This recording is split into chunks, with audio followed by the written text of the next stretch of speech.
of writing our documents. And we're also going to be looking at um, curriculum construction and assessment portfolios. And I want to walk through that process just a little more specifically so that as you're preparing these documents, you know what to look for. Okay, we're going to start with, let me show you the full year curriculum. And then I also want to go through the actual handout.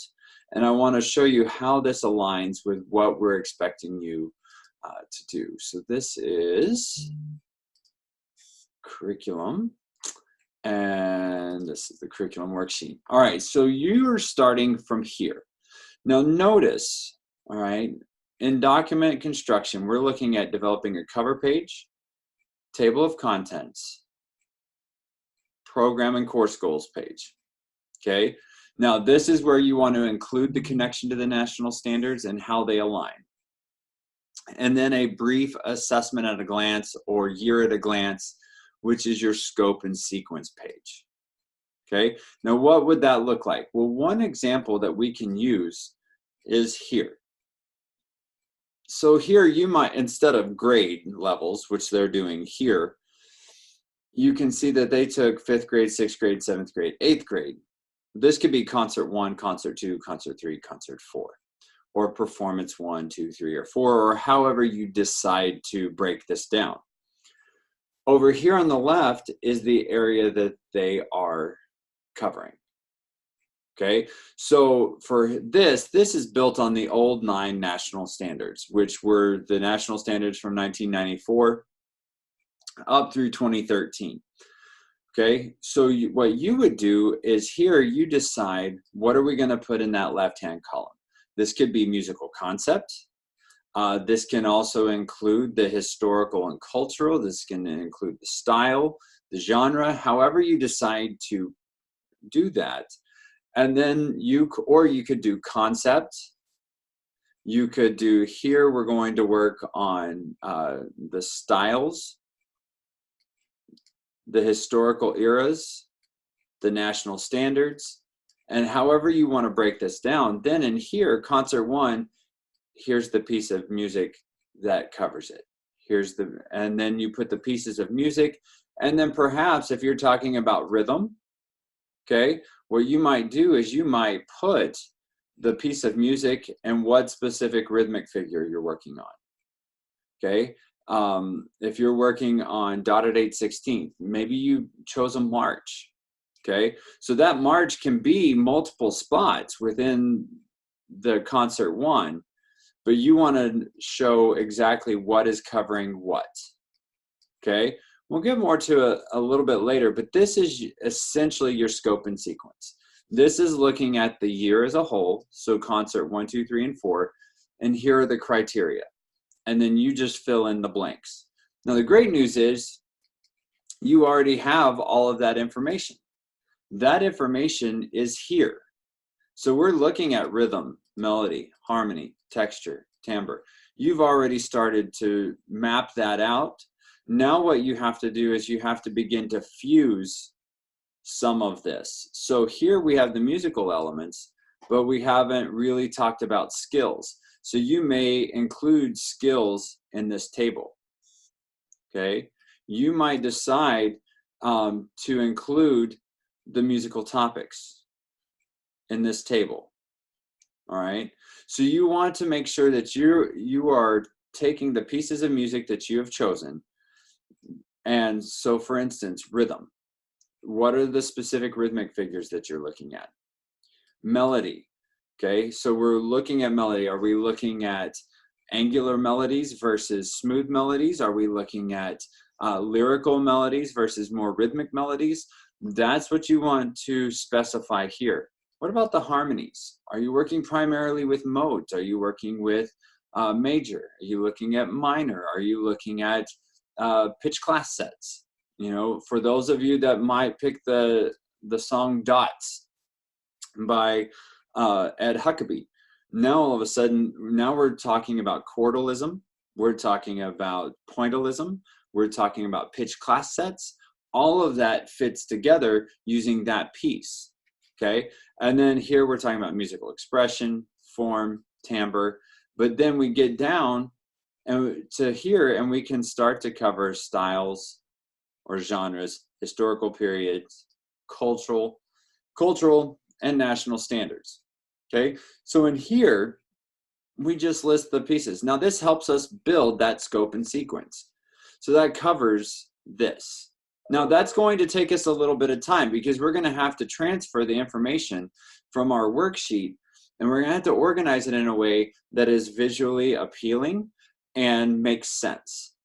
Okay, so there might be a slight addendum at the bottom that tells us how to read it, but you've got to go through and you've got to design that. Okay, so that's first. Then you're going to go through and you say, okay, now here's a course description and here are the course objectives. Okay, notice that we put the program and course goals on their page of their own. Remember, goals are broad.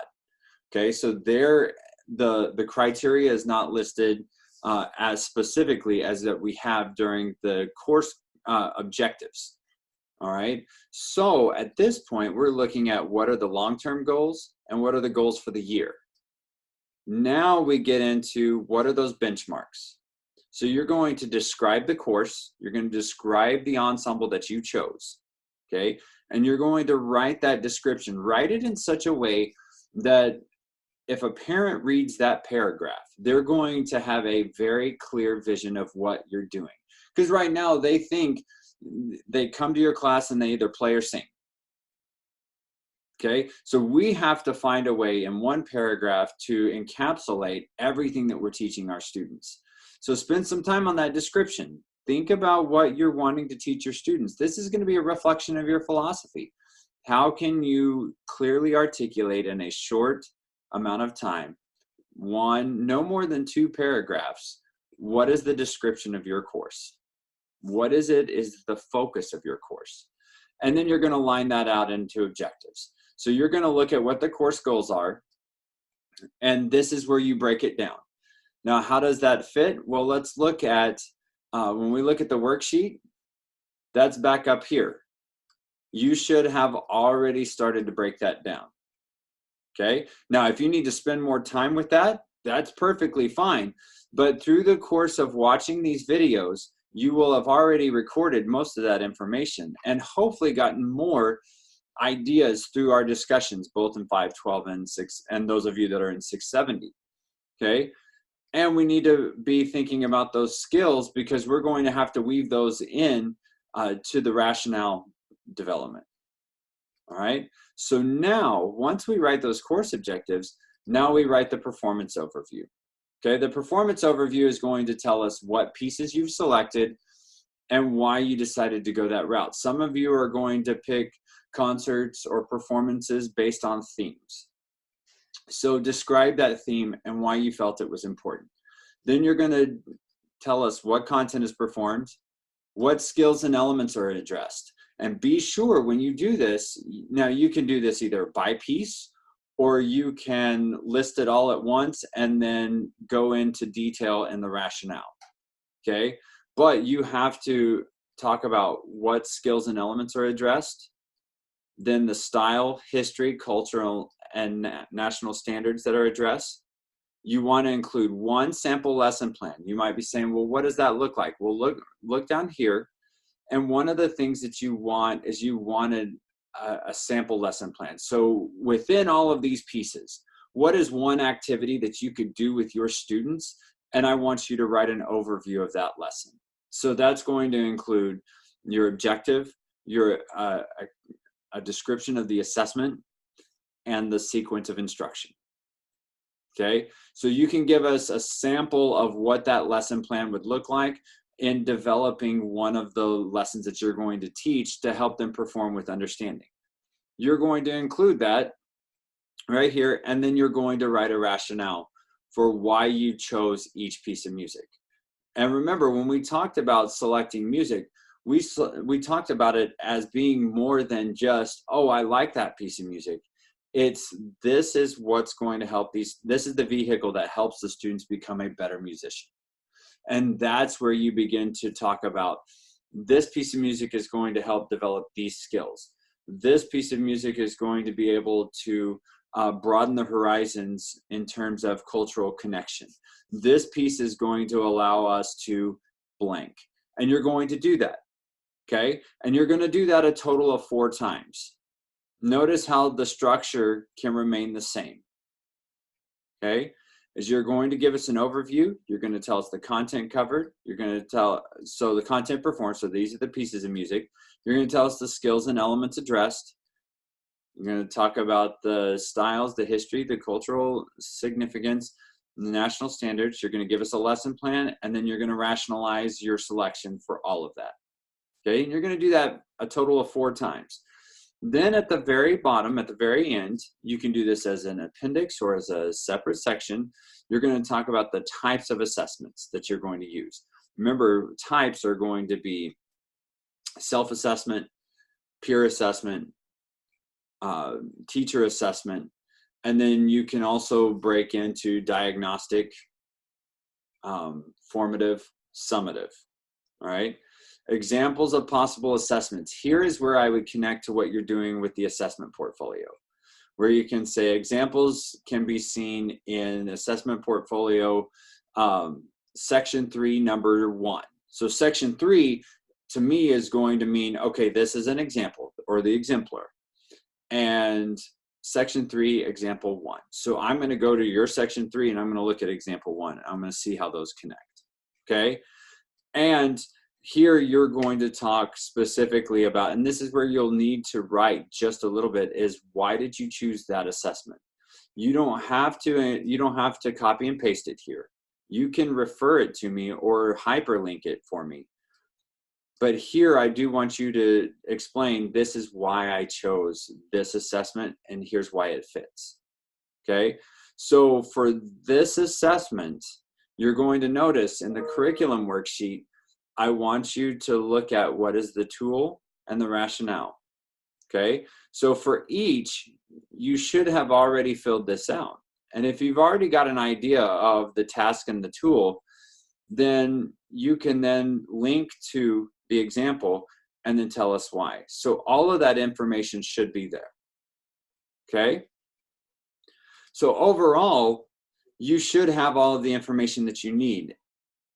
As you've gone through the videos and I've said, hit pause, fill this out, as we've had discussions in class, as you've continued to have ideas. Now, you might be where the document is half full at this point. Well, the nice thing is this is not going to be due until November 8th. So now you've got 2.5 weeks. By the end of this week, by October 25th or by October 27th, okay, that Sunday, I want you to spend some time to see if you can complete the visual organizer. Because if you complete that and you have that holistically put together, now you've got all the information. Now you can spend the next week or so on formatting. But you've got to do this in chunks. You're not going to be able to put this together overnight. This is not something that's only 3 pages long. This is going to take some time to develop and move around and make sure that it looks professional when you submit this in. So spend some time with your visual organizer. Get all of the information you need into this document and then begin to go through the document development.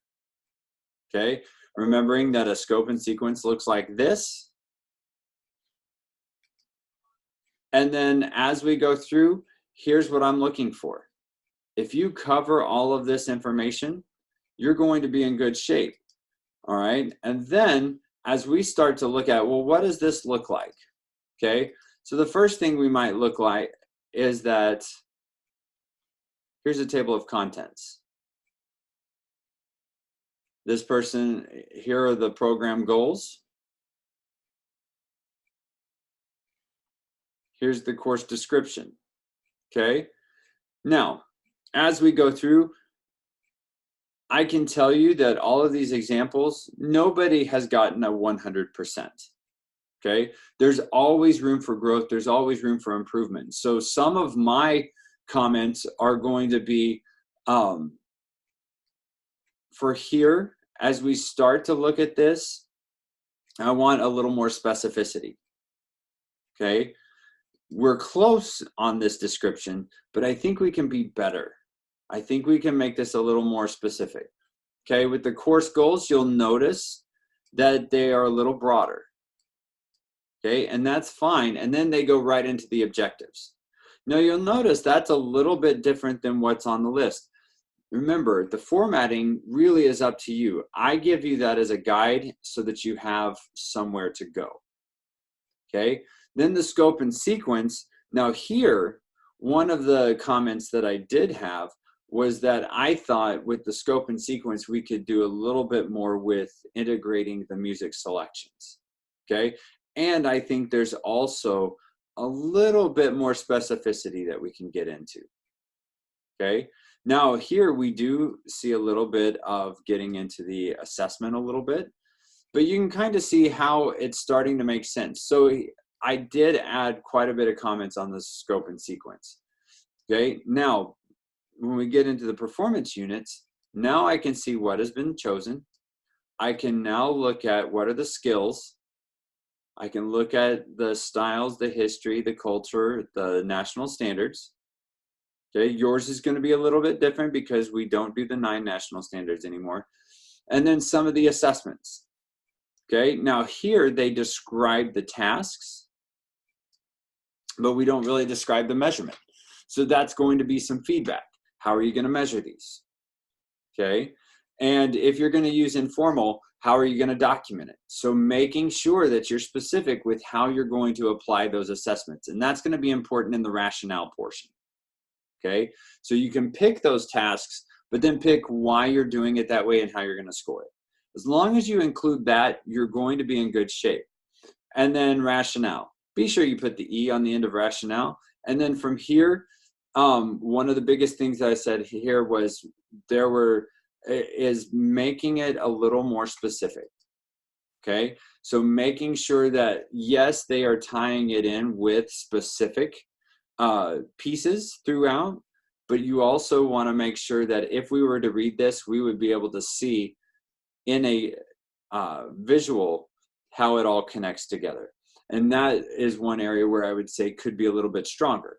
So that kind of gives you a think aloud about how I'm going to read each one of your projects.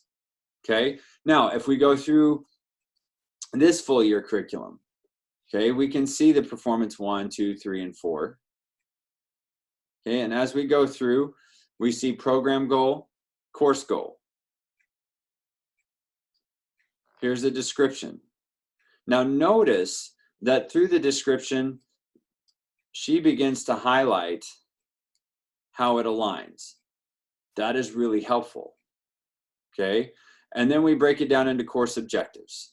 And here you can begin to see how they become a bit more specific.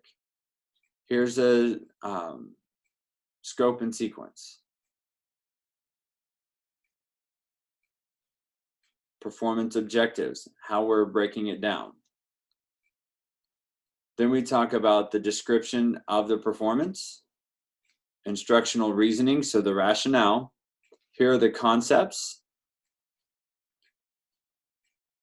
standards, and here's a rubric.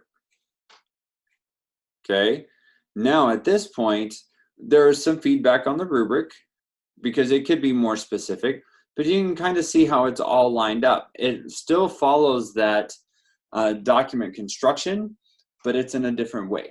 So this is up to you on how you decide to set it up, but I just wanted to provide that opportunity for you to kind of see and hear my thinking as I'm reading through and providing feedback. Okay, so that's how you develop your year-long curriculum. Okay, again, having pushed the date back to November 8th, a realistic timeline is to think about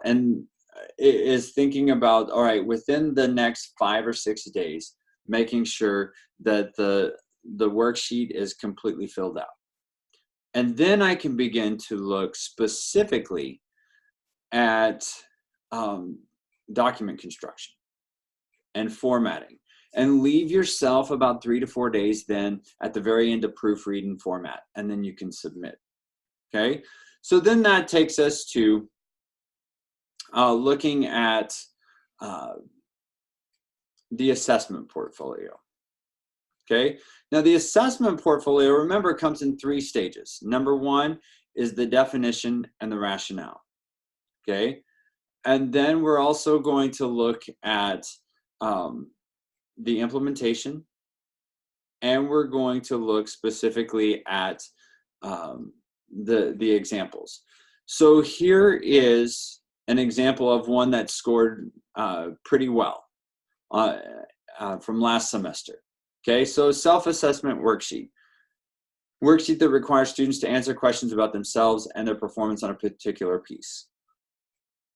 Questions include broad questions. This is a useful form of assessment because it allows the teacher to find out where students see themselves and how they understand the application of a specific concept. Okay, now that gets into the rationale and when we would use it.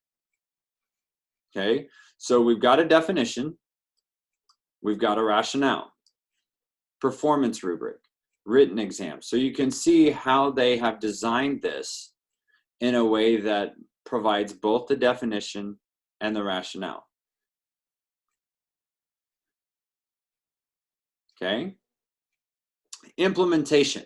Now this is one area where the feedback was being a little more specific with sequence of instruction or sequence of implementation. So here will be passed out to each student either the beginning of the class period before. Students will be given verbal directions on how to fill out the worksheet. Students will turn in their worksheets. This is a student-based opinion assessment, so that should be kept in mind. Based on the student responses, rephrase or adjust questions on the worksheet as needed. After reading and analysis, place students' worksheet in an individual file for documentation. Now, one of the feedback here is what do we do because of that information? So you want to look at being sure that we close that assessment loop, okay? Making sure that that's clear in the implementation process. Same way, remember, if you're using a rubric, it's a scoring device. So to guide future lessons and rehearsals to better the ensemble in areas that were lacking, okay? Now this is starting to approach that, but a little more specificity in how we're going to use the data. That's going to be important, okay? But you can kind of see how they broke it into sections. And then examples. So I'll just kind of quickly scroll through these. As you're making these, think about ones that are going to be helpful for you. Don't just make them to make them. Find ones and design ones that you know will work really well. And then include those in here so that you have a strong background, a strong resource to approach that first year of teaching. And here they're talking about quartet singing, essays, okay? Now, if we're going to use essays, we're going to also need to talk about why was it important and how are you going to use that information, okay? But this would, and what I would include here is, and one area where there were some areas where I did take partial points off was because the clarity of what the students were going to do, what we're asking them to do, and how we're asking them to do it. So sometimes if it's going to be an essay, how are you going to prompt that essay? And so a lot of times with a essay, you're going to have to figure out, okay, how am I going to set this up? How am I going to prompt? So it's not just enough to be, you're talking about implementation in section 2. Here, what are the tools that you need to implement it? And one of those things is the piece of paper that you hand out. You're not going to write something that is only this short. You're going to have to describe it a little bit further. So think about that and make it almost a plug and play. Okay, so think about what you need and continue to make resources that are going to be helpful for you moving forward. Okay, I hope this video has been helpful. As always, if you have questions, let me know. And we will continue working on this. But great work so far, and look forward to seeing everybody's curriculum and assessment portfolios.